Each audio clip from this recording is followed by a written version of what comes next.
Então, eu vou falar um pouco agora, me apresentar um pouco para quem não conhece a minha história e a história do meu filho, do autismo, do canal, de tudo.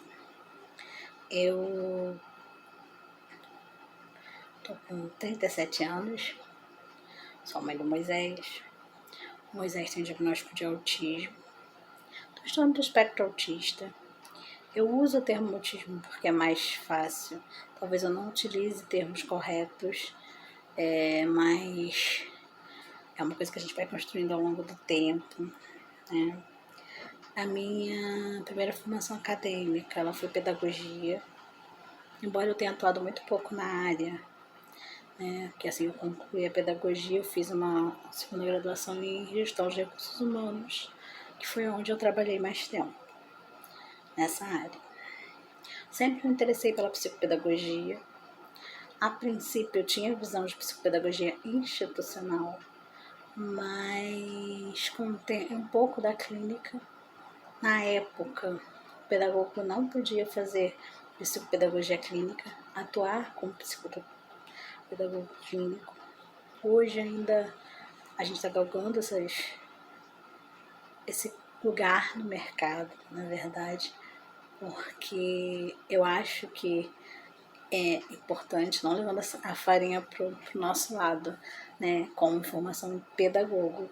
O pedagogo tem a visão educacional e de desenvolvimento. Então ele precisaria, então estaria bem mais próximo do que a psicopedagogia aplica.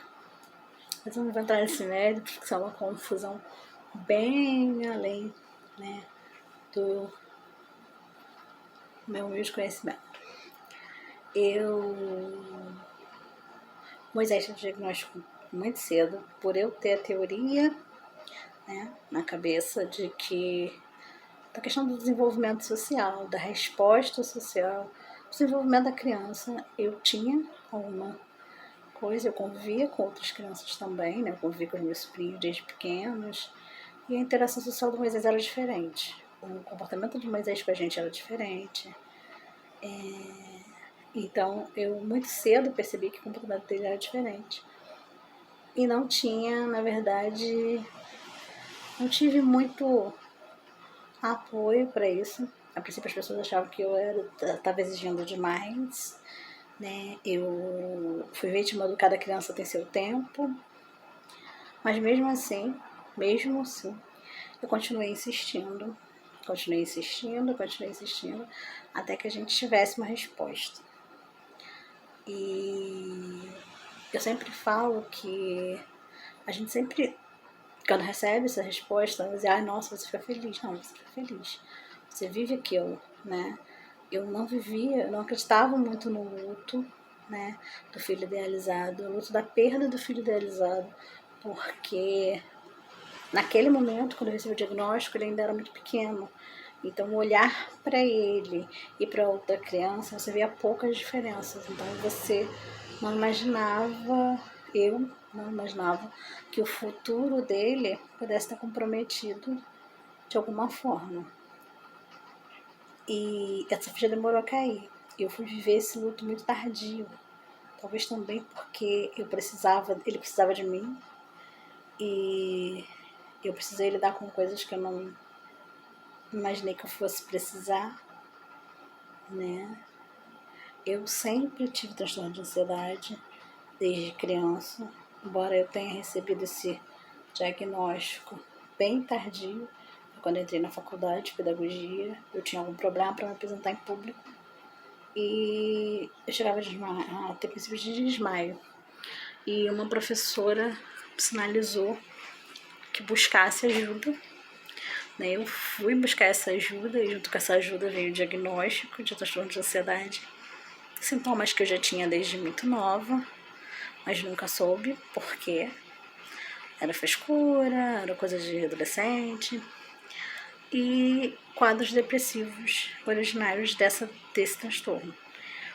Explicando mais ou menos, dentro das transtorno de ansiedade, a gente cria expectativas muito altas, né? Você quer controlar o futuro, Você quer prever tudo que vai acontecer. Então você cria grandes expectativas. E quando você cria essas grandes expectativas e se decepciona, 90% das vezes eles vêm acompanhados de picos depressivos. Isso está dentro do transtorno. Só que existe a depressão patológica, que vai além disso.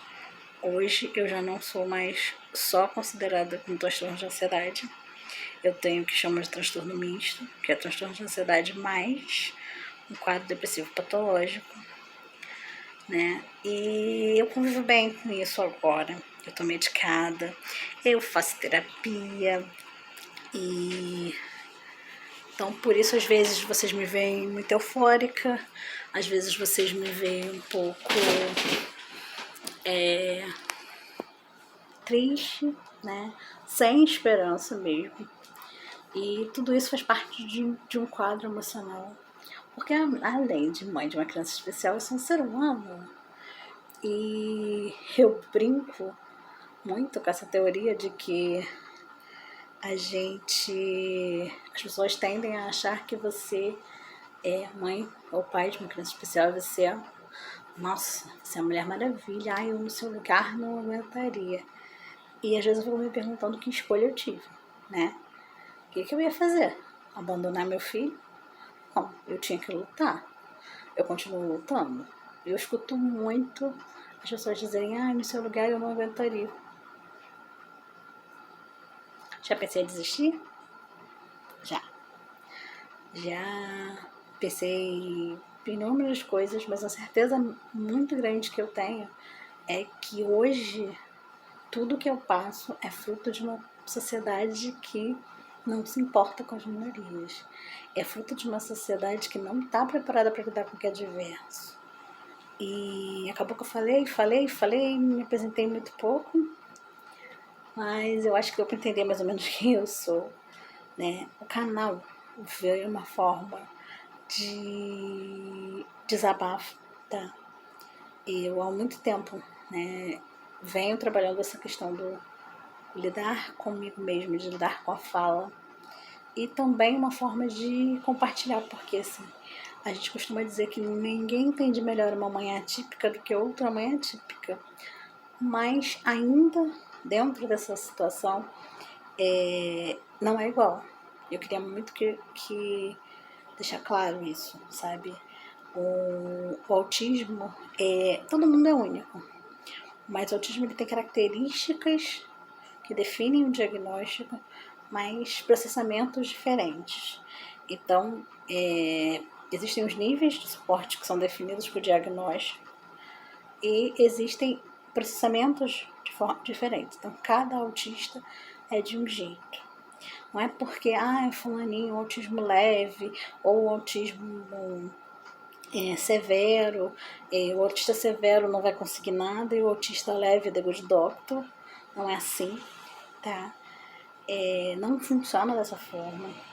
E ainda mais, cada família vai receber isso de um jeito. Cada pessoa vai receber isso de um jeito. E não só com quadros de crianças que têm necessidades especiais, a vida ela é única. Então eu acho que é uma coisa que eu sempre falo para todos os meus amigos, é pra gente entender e aceitar sua dor. É sua, não é de mais ninguém. Não é porque o meu problema é maior do que o seu que a sua dor não tem importância. Então, a gente não acolher, colocar ela para dormir com a gente, ficar com ela pro resto da vida, não. Pra gente correr atrás de suporte, pra gente correr atrás de ajuda, mas entender que a sua dor não é insignificante porque alguém tem um problema maior, ou a sua dor não é maior do que você também. Então, eu criei o canal como uma forma de desabafo, como uma forma de me ajudar nas avaliações que eu faço, porque a gente não tem renda, né? Tem um suporte do pai dele, né? O pai dele ajuda no que pode, paga a pensão, só que as necessidades dele, do meu filho, são muito maiores do que a gente consegue arcar. Então, eu tenho suporte. Então, eu criei também um canal para poder esclarecer essas questões para algumas pessoas, para ganhar essa visibilidade, para chamar a atenção de todo mundo, do mundo, que a gente existe. Essas famílias atípicas estão cada vez mais presentes na vida de todo mundo, e a gente continua fechando os olhos para isso. A sociedade continua fechando os olhos para isso. A política continua fechando os olhos para isso. E até quando?